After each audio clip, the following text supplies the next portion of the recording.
Dan saya hormati Dr. Taufik dari Mitra, Bapak Lurah, dan seluruh asatidz yang tidak saya sebutkan, dan juga seluruh panitia pelaksana, hadirin dan hadirat yang mudah-mudahan kita semua senantiasa dirahmati dan diberkahi Allah Subhanahu wa Ta'ala.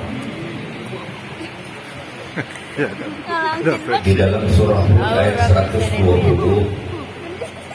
Allah Subhanahu wa Ta'ala berfirman, wa kullan naqussu 'alaika min anba'ir rusul ma nuthabbitu bihi fu'adak wa ja'aka fi hadhil haqq wa maw'izatu wa dzikra lil mu'minin. Semua kami kisahkan kepada engkau. Khitabnya ayat ini kepada Nabi Muhammad SAW. Kami kisahkan semua cerita, berita, riwayat para rasul-rasul yang ada sebelum engkau. Untuk apa Allah menceritakan itu kepada Nabi? Linutsabbita bihi fu'adak, agar kami mantapkan kau punya hati, agar kami teguhkan kau punya jiwa dalam mengemban risalah ini. Wa ja'aka fi hadhil haqq, dan dari riwayat ini nampak bagimu kebenaran itu. Wa mau'izatu wa dzikra lil mu'minin, dan peringat, dan riwayat itu menjadi nasihat juga menjadi peringatan bagi orang-orang yang beriman. Ayat ini oleh seorang ulama besar Ahlus Sunnah wal Jamaah, Sayyid Muhammad Al-Maliki Al-Hasani, dijadikan sebagai salah satu dalil pentingnya kita memperingati maulidnya Nabi kita Muhammad Sallallahu Alaihi Wasallam. Beliau mengatakan, Nabi kita Muhammad Sallallahu Alaihi Wasallam saja masih membutuhkan riwayat para nabi dan rasul, apalagi orang model semacam kita. Nabi kita Muhammad Sallallahu Alaihi Wasallam asyraful khalq, manusia terbaik, paling mulia, Sayyidul Anbiya, penghulunya para nabi, Khatamul Mursalin, penutup para rasul, yang dipersiapkan khusus oleh Allah Subhanahu wa Ta'ala sebagai penyempurna dari seluruh ajaran yang telah Allah turunkan di muka bumi sampai hari kiamat. Diangkat menjadi rasul, al-mu'ayyad bil mu'jizat, diperkuat dengan berbagai macam mukjizat untuk membuktikan kebenaran risalahnya. Beliau masih membutuhkan cerita dan berita para nabi dan rasul-rasul yang ada sebelumnya. Sebagaimana kalau kita baca secara tuntas dalam riwayat Al-Quran itu, para nabi diangkat riwayatnya oleh Allah Subhanahu wa Ta'ala. Bagi nabi itu berfungsi untuk meneguhkan jiwa beliau. Setidaknya kalau nabi menghadapi halangan dan rintangan, sesungguhnya itu juga pernah dihadapi oleh para nabi dan rasul yang ada sebelumnya. Jadi beliau mengatakan, Sayyid Muhammad Al-Maliki, kalau Nabi Muhammad saja masih butuh mendapatkan riwayat dan cerita ini, maka kita ini manusia biasa yang tidak punya kelebihan apa-apa, kecuali keistimewaan kita karena kita diangkat menjadi umatnya Nabi Muhammad. Sang nabinya saja masih butuh riwayat, apalagi kita umatnya. Dan bagi kita riwayat Nabi kita Muhammad Sallallahu Alaihi Wasallam adalah riwayat yang paling sempurna. Untuk siapapun kita dalam profesi apapun kita bisa mencontoh dan meladani Nabi kita Muhammad Sallallahu Alaihi Wasallam. Seberat dan sekeras apapun tantangan hidup kita bisa merujuk bagaimana cara Nabi menghadapi tantangan dan rintangan hidup itu. Maka ada kaidah dalam ilmu suluk itu, al-i'tibar suluku ahlil akhyar. Ibarat atau i'tibar itu, al-ibrah itu adalah jalannya orang-orang pilihan untuk menuju kepada Allah Subhanahu wa Ta'ala. Makanya kita ngajar aja, Pak, kalau ngasih contoh pakai riwayat itu lebih masuk daripada sajikan teori-teori tanpa ada ceritanya. Dengan disajikan lewat cerita, biasanya lebih memberikan athar, memberikan bekas kepada yang mendengar. Maka bagi kita memperingati Maulid Nabi itu punya maksud yang sangat mulia.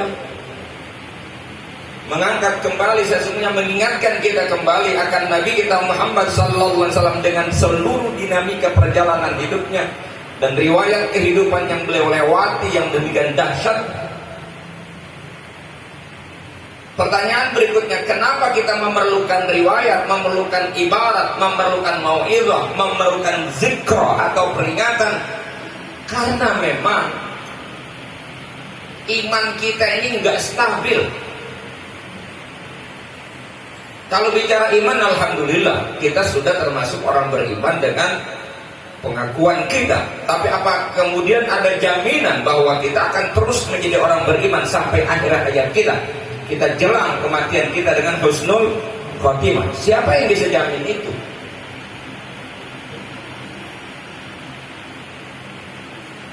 Belum lagi dalam perjalanan hidup kita ini banyak tarikan kiri kanan yang bisa menyesatkan kita. Itu dari luar. Dari dalam kita juga menghadapi problematika individu, problematika personal. Jadi kalau dia problem yang internal ada pada diri kita sendiri, ada banyak itu sesungguhnya, cuma kurang nyadar aja kita. Kita kemudian disadarkan oleh seorang ulama besar, Syekh Ibrahim bin Adham, pernah mengurai tentang potensi rusaknya manusia karena hatinya telah rusak. Kalau kita bicara iman, kita bicara hati, karena iman ada di situ. Hidupnya hati manusia karena ada imannya, bisa menerima cahaya dan memantulkan cahaya ketika hatinya bening. Tapi ketika hatinya itu, orang Betawi bilang buta, burak, jangankan memantulkan cahaya, nerima cahaya aja nggak bisa. Apalagi yang memang udah belepotan tuh kaca. Itu yang ngaca bukan bikin cakep tuh, benar. Kaca belepotan ada yang ngaca, dandan di depan kaca itu kawan beres bikin dandan. Dan dulu kalau kau udah kayak begitu, jangan harap akan datang kepada kita al-waridat al-ilahiyah, limpahan yang Allah berikan kepada kita. Gak mungkin, percuma dikasih juga. Ya, kalau udah butek begitu, rusak begitu, mau apa yang mau diharapkan? Sudah itu kaca, ya harus dibersihkan. Masih ada harapannya. Bagaimana cara membersihkannya itu? Orang tuh kalau diajarin rada gak bisa, tapi kalau dikasih cerita dan riwayat, itu akan menggetarkan hatinya, dia bisa mencontoh. Makanya Nabi disebut oleh Allah uswatun hasanah, bukan mu'allim, tapi uswah. Dan kekuatan dakwah Nabi ada di dalam uswah. Makanya kita ini jadi ustaz kadang-kala belum punya asar karena nggak punya uswah. Ilmu boleh tinggi, keteladanan nggak bisa dicontoh. Mohon maaf ya, ini mohon maaf nih saya ngomong belak-belakan aja dengan namanya juga peringatan. Rong ustaz kalau kotak amal lewat dari Jumat aja obat depan dia malah lancar kok. Apa yang mau dicontoh coba? Orang ustaz juga pernah ngamal, umat mulu suruh ngamal. Ayo. Idul Adha orang suruh pada motong kambing, ditandain orang kampung. Perasaan gue sih Ustaz gak pernah motong kambing, gak? Kambing orang dulu dipotongin. Ngomong apa ini? Ini biasanya kan yang dikritik itu kan umat mulu. Gak apa-apa sekali-sekali kita otokritik. Ya Allah. Ya siapapun Pak, jangankan orang awam, orang jahil, orang alim, kalau hatinya rusak maka perilakunya bakal rusak. Ya kan Nabi katakan ala wadiyal kolbu di situ. Nah, oleh Syekh Ibrahim bin Adham itu beliau mengidentifikasi setidaknya ada 10 perkara. Dengerin baik-baik. Jangan-jangan ada yang nyangkut di kita ini, atau bisa jadi semua. 1. Araftumullah walam tu'addu haqqah. Kamu mengaku beriman kepada Allah, tapi kamu tidak melaksanakan kewajibanmu yang menjadi haknya Allah Subhanahu wa Ta'ala. Kalau bahasa TikTok nih, bahasa TikTok, ngaku doang ganteng gitu. Ya kan? Jadi itu kita pakai, ngaku doang beriman, gak pernah kedatang ke masjid. Ngaku doang beriman, tapi gak kenal pengajian. Ada yang begitu orang? Ngaku doang beriman, tapi kelakuan mah bejat.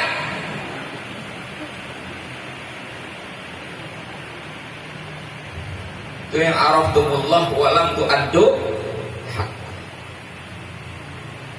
Aku beriman orang apa ada puasa aja ngerokok aja. Romannya kayak udah ngemban di bacok. Tantang-tantang bangga banget ngelut rokok depan umum kayak orang udah. Itu mau bukan di sini. Di mana-mana cuma adanya. Maksudnya bukan di Cinere, bukan. Di mana? Ya namanya mana-mana kan masuk Cinere juga.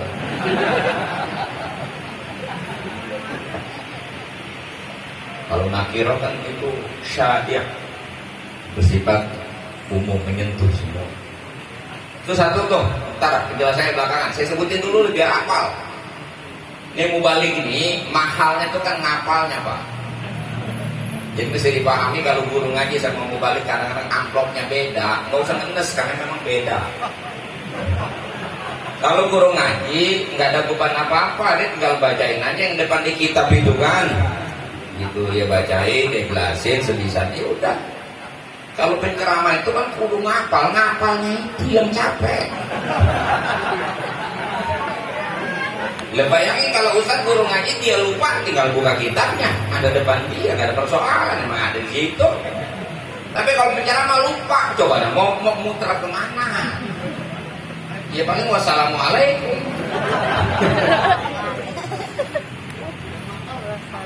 Ngapal tuh, nih, saya juga boleh ngapal ini.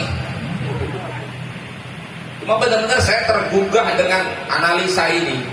Ya, pertama itu tadi araftumullah walam tu'addu haqqa. Yang kedua qara'tumul Qur'an walam ta'malu bi. Kau baca Quran tapi kamu enggak mau ngamalin isinya. Padahal Quran itu pedoman hidup. Yang ketiga idda'aitum hubba Rasulillah wa taraktum sunnatahu. Kamu mengaku mencintai Rasulullah tapi kau tinggalkan sunnah-sunnahnya. Yang keempat idda'aitum dukhulal jannah walam ta'malu laha. Kamu mengaku ingin masuk surga, tapi kamu tidak beramal yang memungkinkan kamu dihantarkan masuk ke dalam surga. Yang kelima, idda'aitum najata minan nar wa ramaitum fiha anfusakum. Kamu mengaku ingin selamat dari neraka, tapi senantiasa kau lemparkan dirimu ke dalam api neraka dengan perbuatanmu.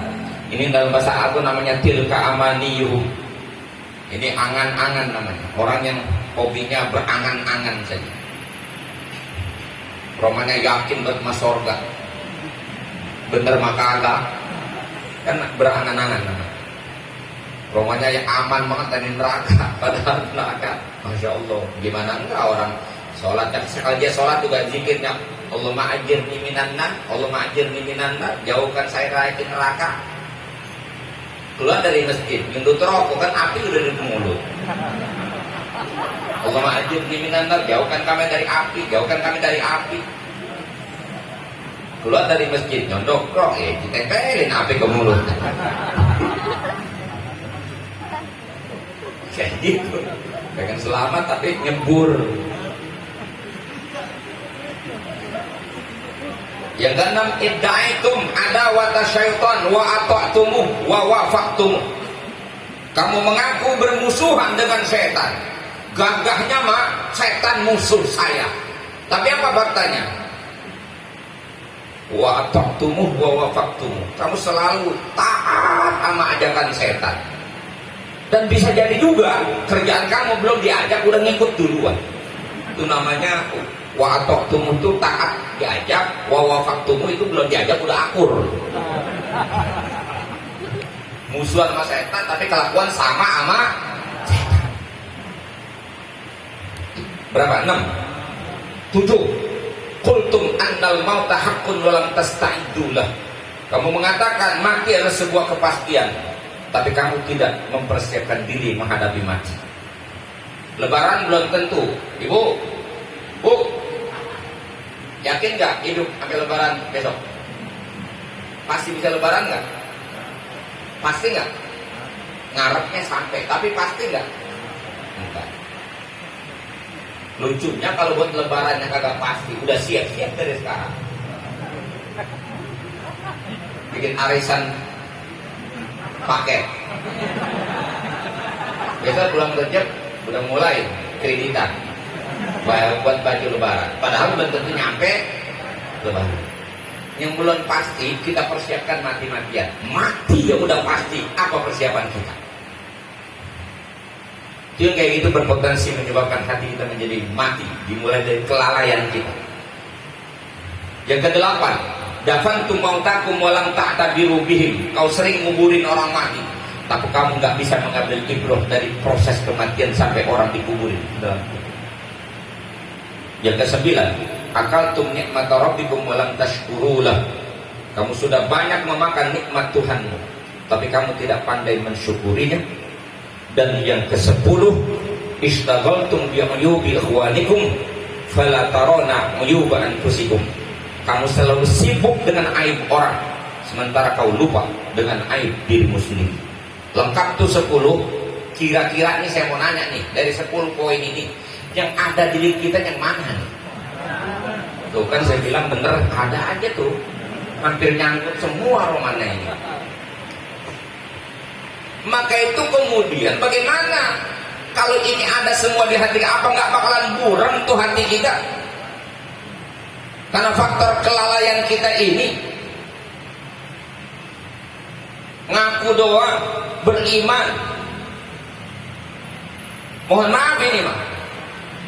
Kita sudah menyatakan, ya kalau kita Islam kan tanpa syahadat karena memang udah keluarga muslim Pak. Tapi kan di dalam sholat kita bersyahadat juga. Di awal sholat kita mulai dengan takbir, hanya mengatakan Allah yang maha besar, yang lain semua kecil, itu artinya Allah yang penting, yang lain nggak penting kan gitu. Kemudian kita ikrar, inna sholati wa nusuki wa mahyaya wa mamati lillahi rabbil alamin. Keren banget itu bahasa kita. Hidup matiku hanya untuk Allah. Itu kan kalimat udah nggak ada yang nandingin sudah. Hidup matiku hanya untuk Engkau ya Allah Tuhan seluruh sekalian alam. Tapi apakah kelakuan kita sesuai dengan ikrar kita itu? Ini yang harus kita pertanyakan dalam keseharian kita. Skala prioritas hidup kita ternyata apa? Bukan Allah, bukan mengejar ridho Allah, bukan membuktikan kita benar-benar hamba Allah, tapi seringkali visi hidup kita lebih ingin menjadi hamba dunia. Betapa tidak, jam 7 sholat isya orang azan, dia masjid sholat isya berjamaah, ikrarnya hidup matiku untuk Allah. Jam 8 ketemu ceweknya, ngomongnya 180 derajat berubah, aku tidak bisa hidup tanpa kamu.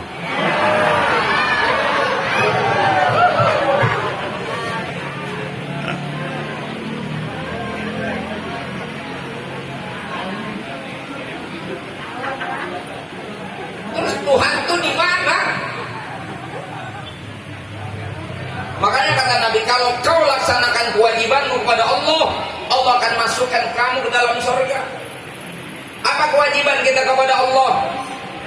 Anta'budu wa la tusyriku bihi syai'a. Kau harus mengesahkan Dia dalam hal bertuhan, mengesahkan Dia dalam beramal, karena amal kita hanya untuk Allah, lillah, yang diterima oleh Allah Subhanahu wa ta'ala.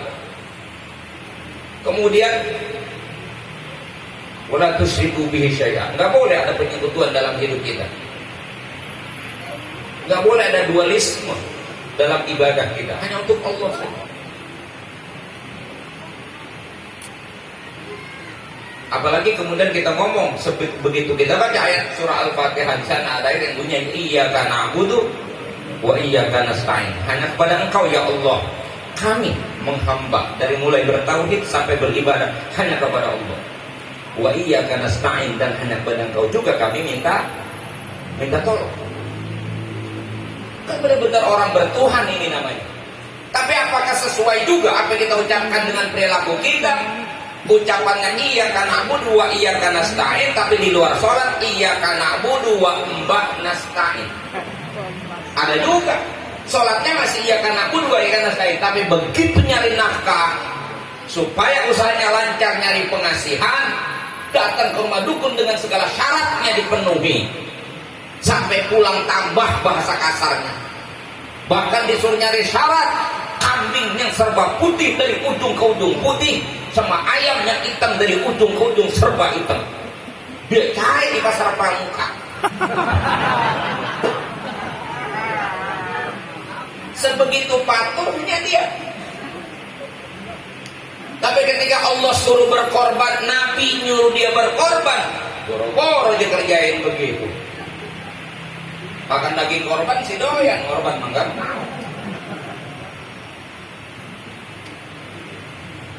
Kata di depan saya bilang, ngaku doang beriman, ngaku doang Islam, gua yang mah kagak.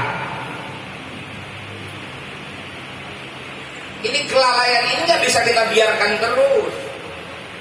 Lihat bagaimana Nabi membangun sebuah peradaban pertama, diisi oleh orang-orang yang berikrar dan membuktikan ikrar mereka, itu para sahabat, sehingga Allah puji mereka, as-sabiqunal awwalun minal muhajirin wal ansar walladzina taba'uhum bi ihsan radhiyallahu anhum wa radu.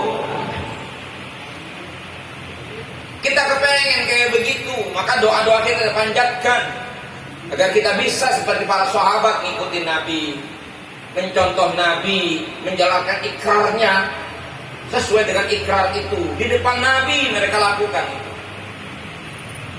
Makanya generasi yang kayak beginilah yang kemudian bisa merubah wajah dunia.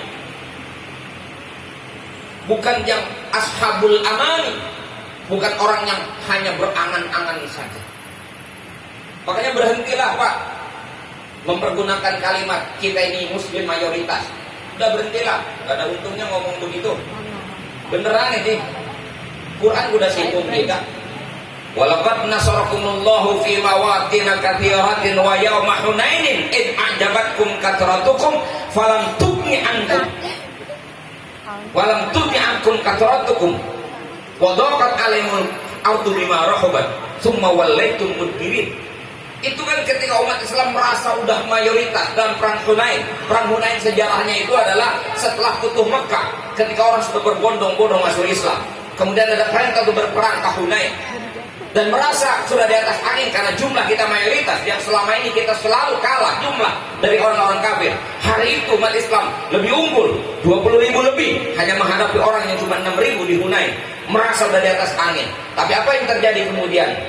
Dibikin acak-acakan oleh Allah Subhanahu wa taala lewat serangan balik musuh yang mempertahankan dirinya. Kocar kacir itu kaum muslimin semua. Baru kemudian Abbas berteriak, mana yang pernah berbaiat di baiatul ridwan? Maka mereka tergerak dengan panggilan Abbas dan mereka wujudkan sumpah mereka untuk berjuang bersama Nabi sampai titik darah penghabisan. Dan itu ternyata kelompok yang terkecil. Yang lain udah kabur semua, kan baru masuk Islam udah takut mati. Teriaknya paling depan, tampilnya paling kencang. Dia suruh perang beneran mah ngilang.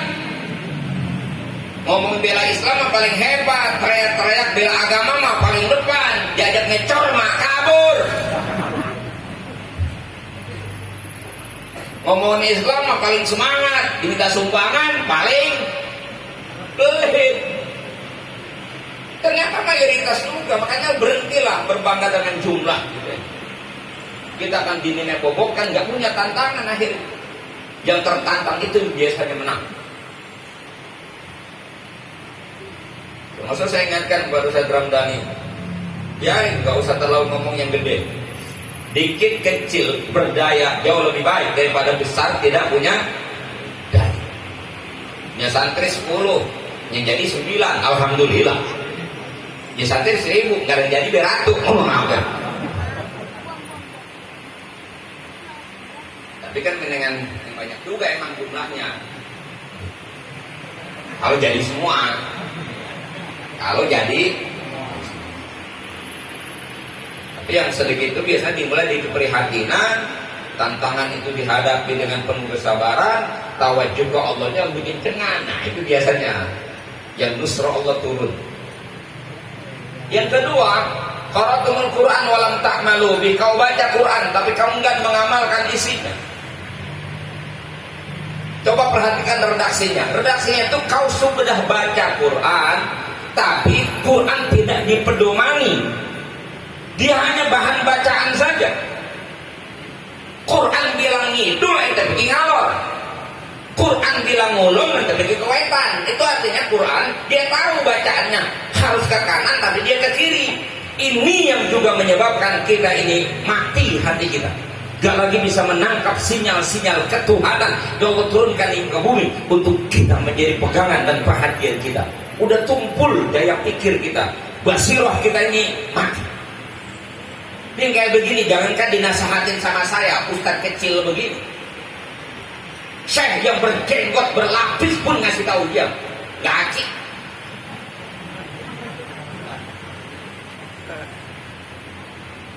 Beneran, karena udah apa? Udah gak bisa nangkap al-warida. Hatinya udah gak bisa lebih nasihat. Itu yang udah baca, Pak. Apalagi yang gak pernah baca. Ini ada nih jamaah yang rajin muludan tapi kemudian Quran gak pernah dipegang oleh Ramadan. Itu di awal doang, awal Ramadan buka Quran dari pagi sampai sore. Hari kedua mah lupa aja udah. Seminggu udah jebol puasanya.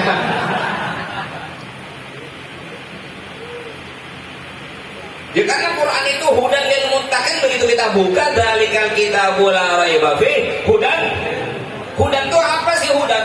Hudan itu guide of life. Pedoman kita. Apakah kita termasuk yang mengabaikan pedoman Quran itu tadi? Ya saya tidak mengatakan begitu, tapi faktanya kan nggak sedikit. Mungkin omongan saya Bapak nggak terima, mari kita buktikan. Yuk saya ajak membedah nih ayat. Bahwa kita udah baca Quran, tapi kerjaan kita tidak selalu linear dengan prinsip Quran, tidak sejalan dengan Quran. Contoh. Ini analisa seorang ulama juga yang basirohnya tadi, Syekh Hatim Al-Asad, yang berguru kepada Syekh Sakit Al-Balkhi. Riwayatnya diangkat oleh Imam Ghazali di dalam kitab Ihya Ulumuddinnya. Ntar kan saya buka itu di bab awal Kitabul Ilm, tapi di ujung ceritanya diangkat. Panjang kalau saya mulai, saya mau ambil topiknya saja. Syekh Hatim Al-Asad katakan, ra'aitu kulla syahsin ra'aitu kulla man waqa'a syai'un lahu qimah yahfazuh. Aku memperhatikan setiap orang yang memiliki sesuatu yang berharga itu pasti bakal dia pelihara. Orang kalau punya sesuatu yang dianggap bernilai, dia akan berusaha jagain itu hal yang bernilai tadi. Benar gak kira-kira? Itu kan fakta. Sebegitu semangatnya manusia, sebegitu pedulinya manusia dengan hal yang dicintai, yang dianggap berharga, dia jaga dengan mati-matian. Apakah perbuatan itu benar? Benar di satu sisi. Tapi kemudian Syekh Hatim katakan, "Tsumma nazartu fi qaulillahi ta'ala." Kemudian aku melihat sebagai bahan perbandingan pada firman Allah Ta'ala, ayat yang berbunyi, "Ma indakum yanfad wa ma indallahi baq." Apapun yang ada pada kamu akan sirna, apapun yang kau miliki akan lenyap, apapun yang ada pada kamu akan hilang, tetapi apa yang ada pada Allah akan kekal abadi. Lalu Syekh Hatim katakan apa? Ini orang cerdas. Kullama waqa'a li syai'un lahu qimah wajjahtuhu ila Allah liyakuna baqin li indallah. Keren banget kalimat. Maka kata Syekh Hatim, karena Quran sudah bilang begitu, apapun yang kau miliki, apapun yang kau punya akan lenyap, sementara apa yang ada pada Allah akan abadi. Maka manakala aku punya sesuatu yang berharga, aku nggak perlu simpan dan tidak perlu aku jagain mati-matian. Cukup wajjahtuhu ilallah, aku serahkan kepada Allah, aku titipkan langsung kepada Allah. Liyakuna indallahi baqiyan, agar dia tetap kekal untukku, untukku baqiyan indallah, di sisi Allah kekal abadi. Itu cerdas namanya. Nah kita ini sekolah main tinggi-tinggi tapi geblek makan gak hilang-hilang. Contoh, ibu-ibu nih, gak usah jauh-jauh lah, punya emas jangankan 10 kilo, jangankan 10 kilo dah, 10 gram aja itu kan dijaganya, Masya Allah. Kalau saya bilang mati-matian dijagain tuh emas. Pernah ngitung nggak berapa kuncinya emas yang 10 gram itu? Saya pernah ngitung, ada 7. Satu, dia beli emas di toko emas 10 gram, pulangnya dikasih dompet kecil, betul ya? Sampai di rumah itu dompet ditaruh dalam kotak perhiasan. Berarti udah berapa tuh? Kotaknya ditaruh di dalam laci lemari. Berapa tuh? 3. Laci lemari adanya di mana? Di lemari. Berarti udah berapa? Lemari ada pintunya. Kalau dikeluar ditutup nggak tuh? 5. Lemari di mana naruhnya? Kalau dia mau biasa dikunci nggak kamar? Udah berapa? Kamar di mana adanya? Rumah ada pintunya? Dikunci kalau pergi? Udah berapa? Itu minimal. Rumah ada pagarnya? Dikunci nggak pagarnya? Berapa?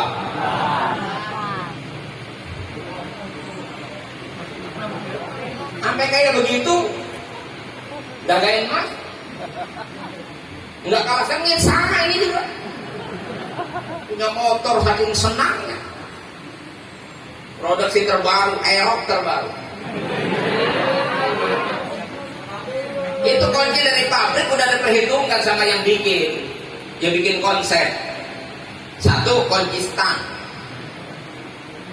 Kalau di kunci stang kan orang mau jalan mana? Itu kan keamanan supaya jangan dibawa lari orang maksudnya. Yang kedua, kunci mesin, kunci starter buat hidupin. Dibuat 2, udah aman sebetulnya. Tapi saking sayangnya ditambahin kunci sok di depan disodok. Apa digembok di belakang buat ngembok rantai sama jari-jari. Berapa tuh? 4. Berani nggak taruh di depan jalanan? Berani, dia masukin dari ke dalam rumah. Rumahnya kunci nggak? Berapa? Rumah ada baterainya? Tuh lihat. Saking sayangnya berlapis kita jagain.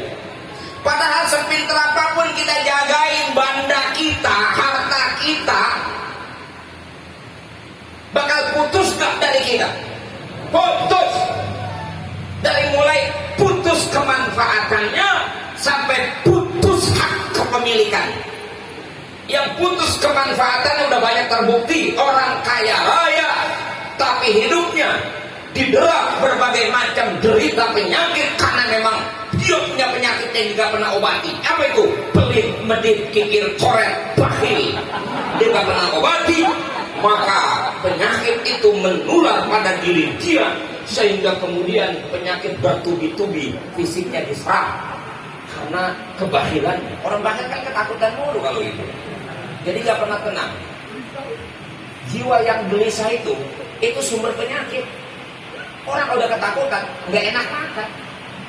Tanya dokter, penyakit yang ada pada manusia bersumber dari 2 hal: pola pikir, pola makan. Orang pelit terganggu pola pikirnya sama pola makannya. Pertama mikirin nambah, dia belum mikirin jagain. Pola makan akibatnya ya karena ketakutan dulu, akhirnya kan pola makan menjadi terganggu juga. Muncul banyak lagi darah tinggi, kencing manis, jantungan, hipertensi, darah tinggi tadi, hepatitis A, hepatitis B, macam-macam udah. Asam urat asam. kolesterol numpuk, akhirnya bandanya banyak, gak bisa nikmatin hidup. Udah putus tuh kemanfaatan harta yang dia punya, didorong di kursi roda padahal mobilnya Alphard.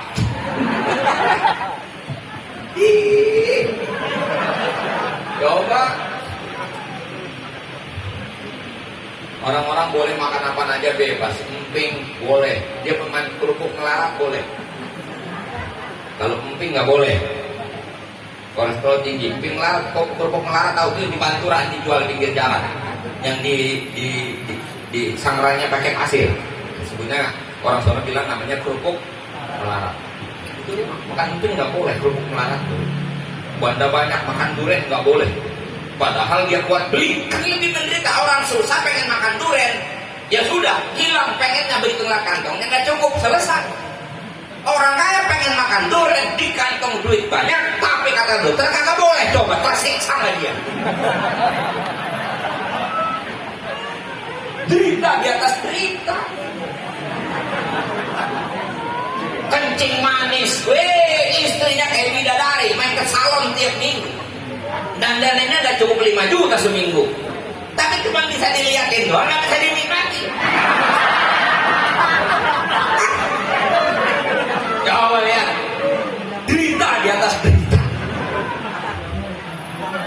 diputus kenikmatan oleh Allah Subhanahu Wa Taala. Apalagi begitu mati nih ceritanya nih, mati nih. Putus gak kepemilikan dia? Putus detik itu juga semua kepemilikan dia secara hukum syariat jatuh kepada ahli waris. Bapak besok umpama mati maghrib mati, hidup ini mati-matian memperjuangkan harta, udah dapat punya segala macam. Begitu dia mati maghrib, Ustaz dipanggil musyawarah, nih nguburinnya bagaimana dan kapan.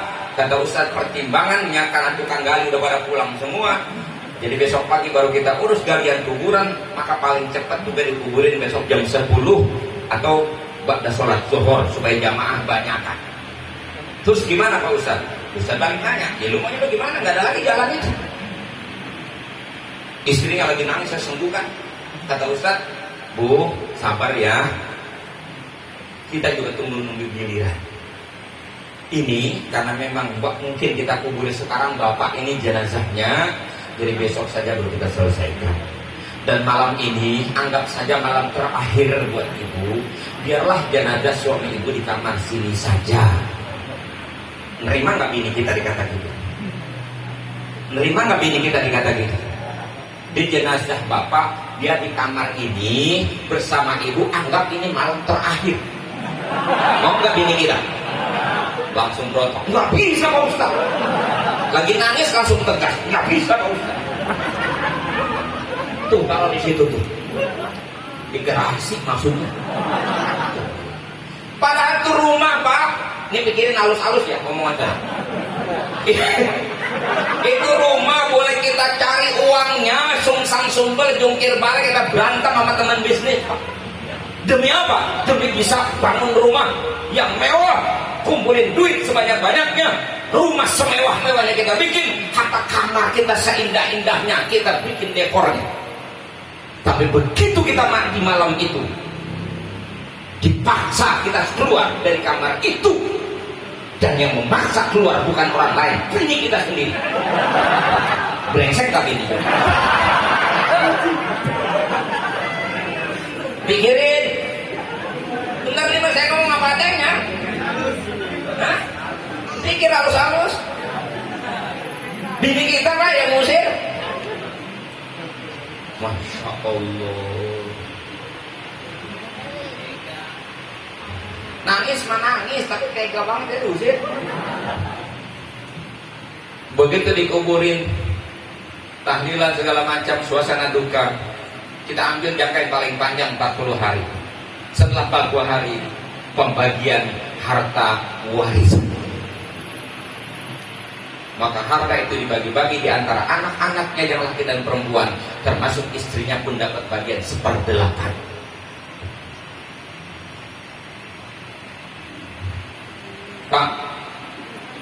dapat 7 bulan, 9 bulan, si istri mulai kesepian. Umur 10 bulan sudah mulai juga semakin terasa hidup ini nampaknya perlu teman baru. Bulan ke-11 karena janda kaya banyak yang melirik dan menawarkan diri menjadi pendamping.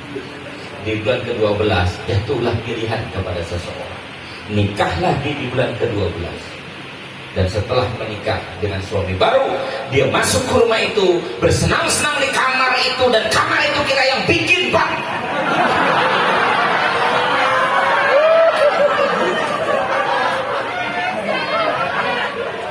Sementara kita di kuburan lagi digebukin sama malaikat karena kita pelit, Pak.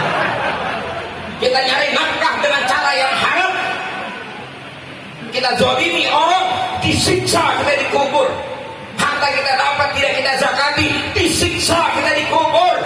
Sementara begitu kita melihat kepada keluarga kita di dunia, anak sedang berfoya-foya dengan harta warisan kita tinggalin, istri sedang bersenang-senang dengan suami baru, apa mau dikata?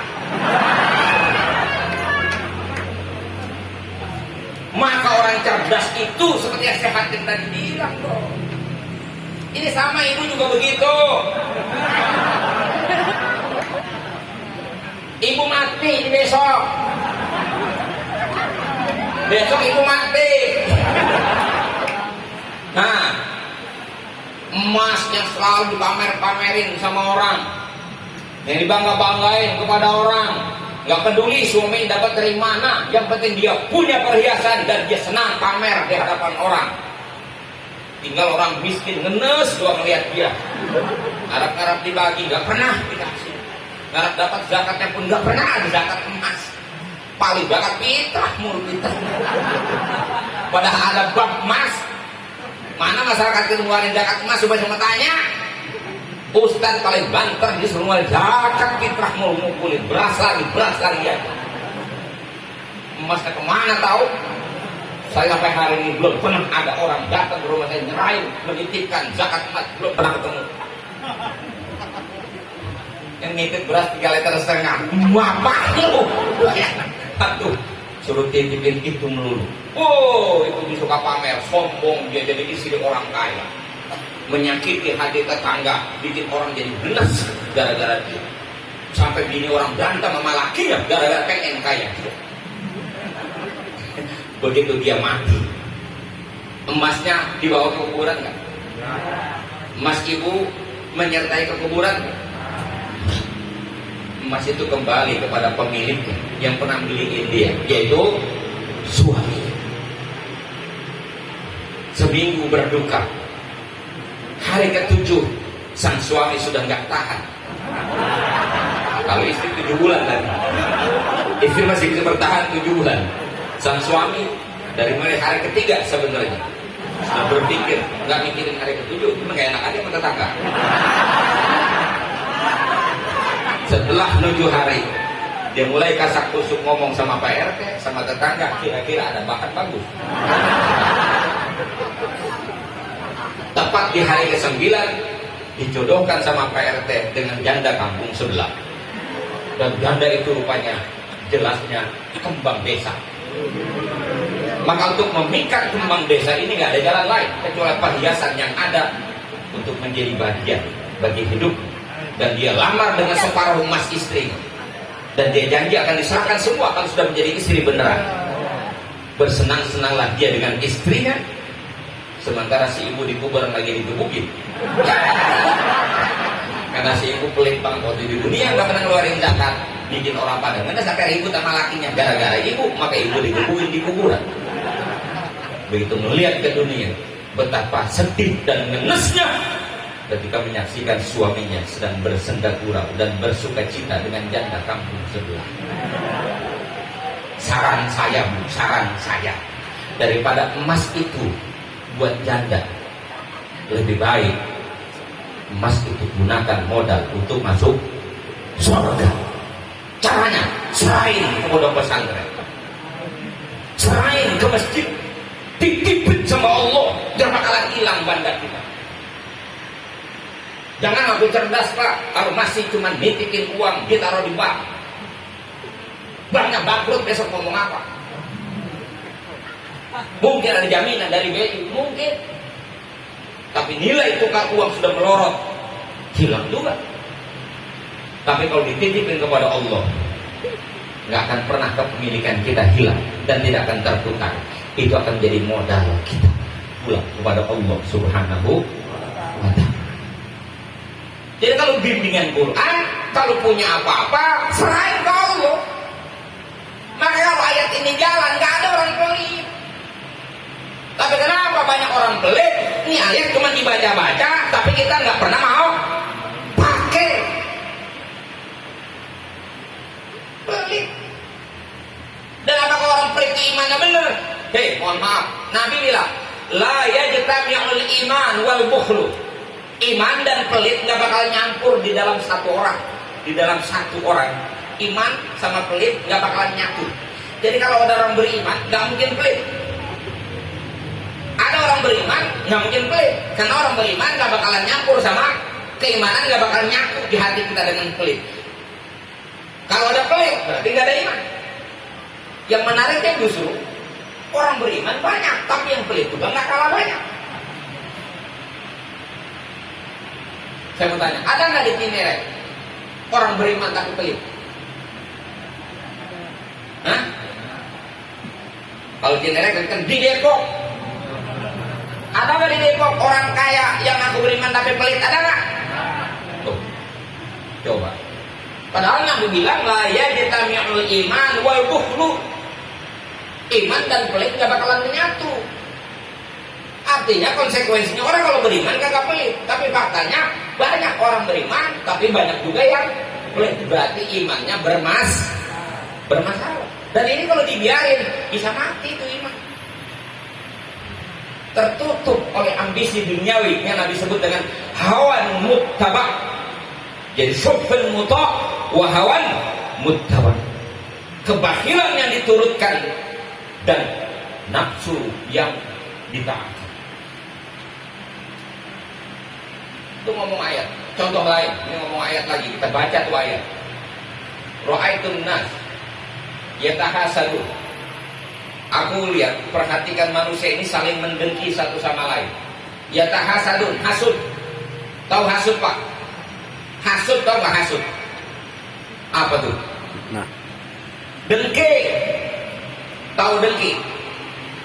Apa Pak? Hasud. Tahu hasud? Apa? Iri. Yang paling gampang mengidentifikasi orang hasud itu gini. Tetangga beli bandeng dia ketulangan. Tuh, orang dengki. Orang makan bandeng dia ketulangan. Orang beli motor dia beli Paramek. Itu orang dengki. Orang nempatin rumah baru dia masuk rumah sakit. Itu orang dengki. Sehatin bilang, aku perhatikan ke orang dengki ya, nasib orang lain.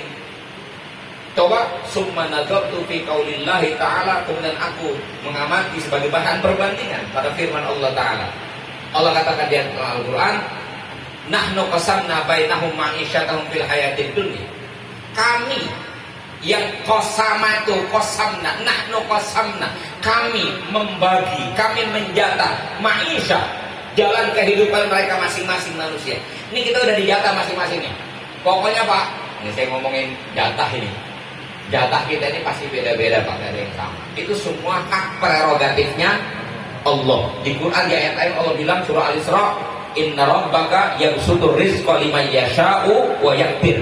Dialah Tuhanmu yang kuasa meluaskan rizki buat orang yang Ia kehendaki, dan Dia Tuhanmu kuasa menyempitkan rizki dari orang-orang yang Dia kehendaki. Bahkan kalau kita urutan dalam membacanya secara berurutan dengan hadis Nabi, ketetapan itu kan ada di Lauhul Mahfuz, kemudian diinstal pada usia kita 4 bulan dalam perut ibu kita. Kita dikat di rizkihi wa ajalihi wa amali. Jadi sudah jatahnya udah begitu. Jadi maksud saya Pak, jangan suka ngenes sama nasib orang lain. Teruslah berusaha menerima nasib kita masing-masing. Emang dasar uratnya lempeng, apapun kaya. Emang uratnya lempeng, apa aja pegang jadi duit. Uratnya lempeng.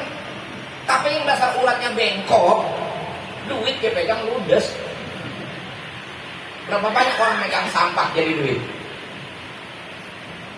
Itu yang usahanya limbah kan sampah semua jadi duit. Ini malah dapat warisan dari bapak moyangnya. Ludes tuh duit buat nyawer. Emang uratnya urat susah. Makanya gak usah ngenes sama nasib orang lain. Dari situ kemudian buat apa kita dengki sama orang? Orang dengki itu kurus biasanya.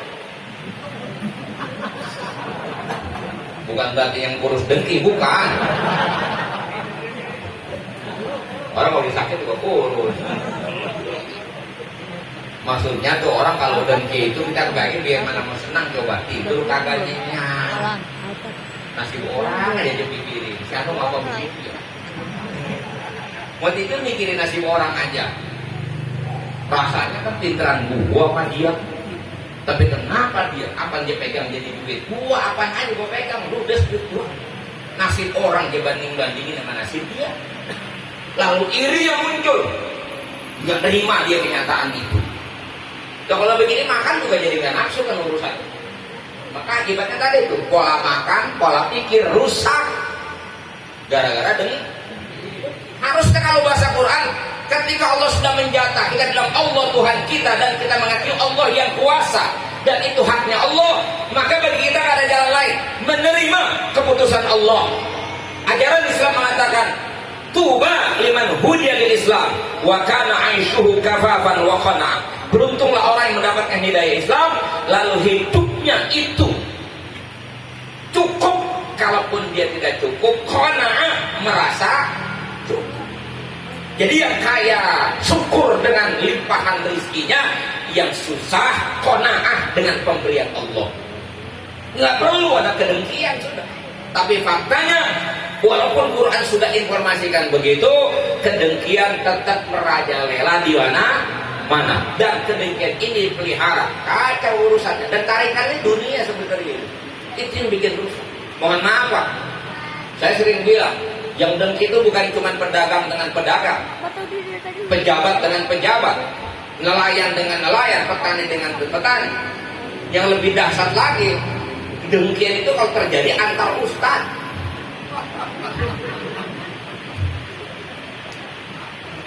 Ini kan semua karena tarikan dunia. Kok bisa? Bisa. Penyakit itu ada 4 Pak.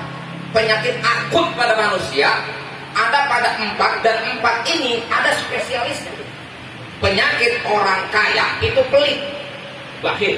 Penyakit pejabat itu zolim. Maka jangan heran kalau pejabat pada korupsi, makan anggaran dan tetek bengek. Karena memang peluangnya ada.